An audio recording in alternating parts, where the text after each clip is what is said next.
Sai Krishna missing case తర్వాత lockup డెత్లో క్రూరంగా హింసించి చంపేసి బూడిద కూడా లేకుండా చేశారు అనే అంశం మీద స్పందించండి అని ఉప ముఖ్యమంత్రి పవన్ కళ్యాణ్ గారిని సమాజం ప్రశ్నించడమే పాపం అయిపోయింది.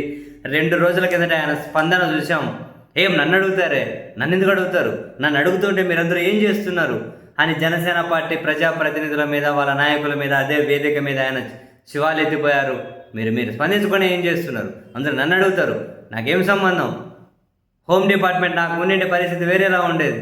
సరే ఇక్కడ ఎవరు అడగకూడదు ఆయన్ను, మరి హోమ్ స్టేట్ డిపార్ట్మెంట్ మీది కాకుండా భీమవరం డిఎస్పీ మీద నివేదిక ఇవ్వమని చెప్పి ఎందుకు ఫోన్ చేసి అడిగారు, ఆ మేరకు ట్వీట్ ఎందుకు చేశారు, మీ మంత్రిత్వ శాఖ చూసుకోకుండా అన్ని శాఖలతో సమీక్షలు ఎందుకు చేస్తున్నారు, హోంమంత్రిత్వ శాఖ మీది కానప్పుడు సుగాలి ప్రీతి కేసుని అధికారంలోకి రాగానే టేకప్ చేస్తామంటే ఆధారాలని మాయం చేశారని చెప్పారు. అంటే మీరు ఏ హక్కుతో దాన్ని టేకప్ చేస్తారని చెప్పారు.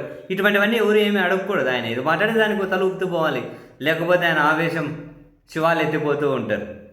అయితే ఎవరు స్పందించట్లేదు, అందరూ నన్ను అడుగుతుంటే మీరు ఏం చేస్తున్నారని చెప్పి శివాలు ఎత్తారు కదా.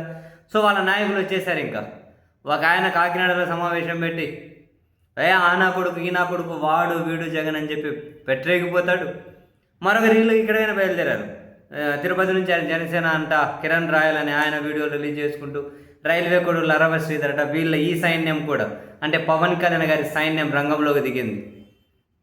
తిరుపతి నుంచి కిరణ్ రాయల్, రైల్వే కొడుకు నుంచి అరవ శ్రీధర్, మొత్తం సైన్యం రంగంలోకి దిగి ఆ వీళ్ళు మాట్లాడుతూ ఉన్నారు. ఈవెన్ అరవ శ్రీధర్ ఎమ్మెల్యే గారు కూడా మీడియా సమావేశం పెట్టి అంటూ ఉన్నారు, కులాల మధ్య చిచ్చు పెడతారా, సమాజం కోసం దేశం కోసం ఆలోచించే పవన్ కళ్యాణ్ను కులాల ముసుగులో టార్గెట్ చేస్తారా, వైసీపీ ఎప్పుడు కాపులకు ఏం చేయలేదు, వైసీపీ లాంటి రాజకీయం చేసుకుంటూ పోతే నెక్స్ట్ మీకు 11 కూడా రావు, మీకు 0 మిగులుతుంది, పవన్ కళ్యాణ్ సంగతి మీకు తెలియదు, అది ఇది అని చెప్పి మొత్తం మీద అంటే పవన్ కళ్యాణ్ తరపున పెద్ద పెద్ద సైన్యమే, వీళ్ళ పెద్ద పెద్ద సైన్యమే బయలుదేరింది. ఇంకా రోజు ఒకరు వీడియోను ఒకరు మీడియా సమావేశము పెట్టి ఇంకా వరుసగా ఫుల్ ఉత్సాహాన్ని చూపుతూ ఉన్నారు.